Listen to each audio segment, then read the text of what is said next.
नमस्कार। इस वीडियो से पहले मैंने साक्षात्कार की परिभाषा, उसके अव्यय, उसके प्रकार तथा उसके लाभ के बारे में बताए थे। आज मैं ये साक्षात्कार की सीमाएं बताऊंगी। सबसे पहले आते हैं, ये एक साक्षात्कार की सीमा में सबसे पहले ये आता है कि ये एक आत्मनिष्ठ विधि है जिसमें परिणामों में त्रुटि होने की संभावना में कमी आती है। पहला ये है इसकी कमी। दूसरा है, आवश्यक प्रशिक्षण के अभाव में साक्षात्कारकर्ता सही तरीके से व्यक्तित्व का मूल्यांकन के लिए तथ्य एकत्रित करने में कठिनाई का क्या करता है, वो अनुभव करता है। तीसरा दोष इसका यह है कि साक्षात्कार देने वाला अपने उत्तरों को देते समय साक्षात्कारकर्ता की जाति, पद, लिंग आदि का ध्यान रखता है। इस कारण उसके उत्तर संभाविक न रहकर कृत्रिम एवं साक्षात्कारकर्ता को प्रसन्न करने वाले बन जाते हैं ताकि वो उसको इंटरव्यू में सिलेक्शन कर सके। चौथा है, जब अनेक व्यक्तियों से सूचनाएं एकत्रित करनी हो या एक व्यक्ति के व्यक्तित्व के अनेक पक्षों का मूल्यांकन करना है तो इस विधि को अपनाने में बहुत अधिक समय भी खर्च होता है। अगला पॉइंट है कि साक्षात्कारकर्ता के द्वारा वार्तालाप को लिपिबंद करने के कारण व्यक्तित्व उत्तर देते समय अपने कथनों के द्वारा प्रत्येक समर्थन प्रकट नहीं करता है और वह गोल गोल उत्तरों के माध्यम से स्वयं को एक स्थिति में रखने की कोशिश करता है। इस प्रकार के साक्षात्कार की ये दोष है। अगला प्रश्न है, एक पत्रकार के नाते आप अखबार या टीवी दोनों में से किसके लिए साक्षात्कार करना चाहेंगे और क्यों करना चाहेंगे? तो इसका उत्तर ये है कि एक पत्रकार के नाते हम टीवी के लिए साक्षात्कार लेना चाहेंगे क्योंकि टीवी में साक्षात्कार का दृश्यात्मक प्रसारण होता है, मतलब उसको देखा भी जा सकता है। उसमें जिसका साक्षात्कार लिया जा रहा है हो उसका तथा साक्षात्कारकर्ता का फोटो सामने आ जाता है। उसमें चेहरे के हाव भाव का भी पता चल जाता है और टीवी पर साक्षात्कार अनेक चैनलों से एक साथ या 2-3 दिनों तक लगातार प्रसारित होने से नाम और यश भी फैलता है, व्यक्तित्व का भी प्रकाशन होता है, इससे आत्मविश्वास भी बढ़ता है। अगला प्रश्न है, साक्षात्कार का प्रमुख आधार संवाद है, कथन को इसको संवाद को स्पष्ट करना है।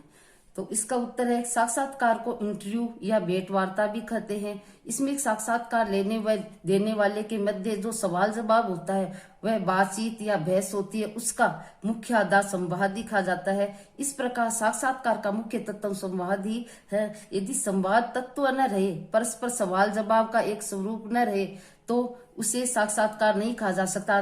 मतलब इन दोनों में प्रश्न का उत्तर मतलब सवाल जवाब होना चाहिए।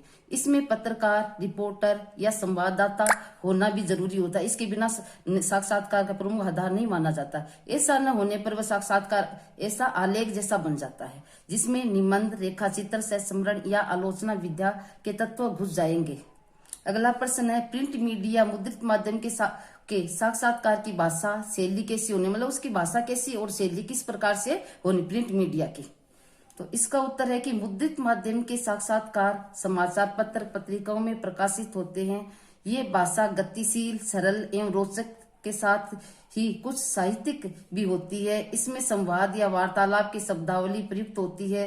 प्रश्नोत्तर क्रमबद्ध होने से कुछ कथात्मक तथा वर्णनात्मक शैली को भी इसमें अपनाया जाता है। इसमें औपचारिकता निर्वाह की जरूरत, मतलब औपचारिकता उसके अंतर्गत नहीं होती। अगला प्रश्न है, रेडियो तथा टीवी के साक्षात्कार में मुख्य अंतर बताइए, दोनों के बीच में क्या अंतर है? तो इसका उत्तर है, रेडियो सुनने का माध्यम है, रेडियो के द्वारा हम सुन सकते हैं। इसमें साक्षात्कारकर्ता तथा दाता की बातचीत ही सिर्फ सुनाई देती है, मतलब दोनों की बातचीत ही सुनाई देती है। जबकि टीवी में साक्षात्कार को सुन देख सकते हैं तथा साक्षात्कारकर्ता और दाता दर्शकों को स्पष्ट दिखाई देता है। ये दोनों टीवी और रेडियो के मध्य अंतर है। अगला प्रश्न है, साक्षात्कार लेने की तैयारी किस तरह करनी चाहिए, मतलब साक्षात किस प्रकार से करना चाहिए?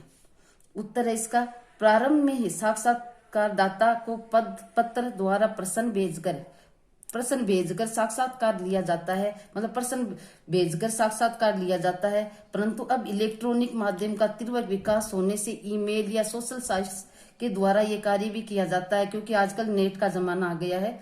साथ ही इसके लिए संबंधित व्यक्ति से दिन, समय, स्थान तय कर विषय निश्चित किया जाता है, मतलब कौन से दिन उसका इंटरव्यू लेना वो भी निश्चित किया जाता है। और सभी सूचनाओं का अध्ययन एवं संकलन किया जाता है, प्रश्नावली बनाई जाती है। इसके लिए जरूरी है उपकरणों, मतलब क्या क्या होना चाहिए उसके लिए उपकरणों, कैमरा, टेप रिकॉर्ड, स्मार्टफोन आदि की व्यवस्था भी करनी पड़ती है। अगला प्रश्न है, साक्षात्कार कला को कैसे विकसित किया, मतलब साक्षात कला को किस प्रकार से विकसित किया जा सकता है? इसका उत्तर है साक्षात्कार लेना भी एक कला मानी जाती है, क्योंकि बिना कला के साक्षात्कार नहीं लिया जाए, क्योंकि उसमें बोलने सब होना चाहिए। तो साक्षात्कार कला भी को भी एक कला माना जाता है। इसके लिए साक्षात्कार लेने वाले को नम्रता होना चाहिए, नम्र होना चाहिए, जिज्ञासा उन्हें जानने की जिज्ञासा होनी चाहिए, बोलने की क्षमता होनी चाहिए, मतलब बोलना भी उसे अच्छी तरह से आना चाहिए, भाषा पर अधिकार होना चाहिए, तटस्थता, बातें निकालने की कला भी उसके अंतर्गत होनी चाहिए, लेखन शक्ति का भी विकास होना चाहिए, मनोविज्ञान दक्षता, बदलती परिस्थितियों में बातचीत के को मोड़ देने की कला भी उस साक्षात्कार के अंदर होनी चाहिए, और व्यवहार कुशलता का अच्छा अभ्यास भी उसे होना चाहिए। इन सब बातों की क्षमता बढ़ाने से ही साक्षात्कार कला को विकसित किया जा सकता है।